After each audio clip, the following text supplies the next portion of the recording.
श्री स्वामी समर्थ. जय जय स्वामी समर्थ. तर मंडळी, स्वामींचा एक नियम आहे, ते भक्ताला कधीच उपाशी झोपू देत नाहीत. जर स्वामींनी तुम्हाला निवडलं असेल तर तुमच्या अन्नाची, वस्त्राची आणि निवारेची जबाबदारी आता त्यांची आहे. तुम्हाला फक्त कर्म करण्याची जबाबदारी उचलायची आहे.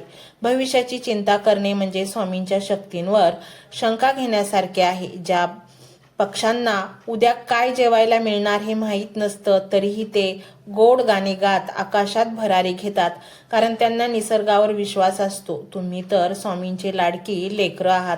मग तुम्हाला कशाला हवी उद्याची काळजी? आजचा दिवस आनंदाने जगा.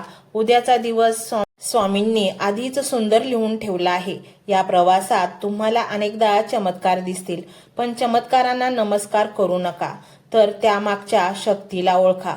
कधी कधी तुमची हरवलेली वस्तू सापडेल, कधी कधी आजारपणात एकदम गुण येईल.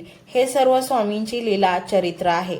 ते तुम्हाला दाखवून देत आहेत की ते तुमच्या सोबत आहेत. पण लक्षात ठेवा, स्वामी चमत्कारासाठी नाहीत, तर आत्मउद्धारासाठी आहेत. चमत्कार हे फक्त लॉलीपॉप आहेत, लहान मुलांना शांत करण्यासाठी. खंबीर भक्ताला चमत्कारांची गरज नसते, त्याला फक्त स्वामींच्या चरणाची ओढ असते. तुम्हाला निवडले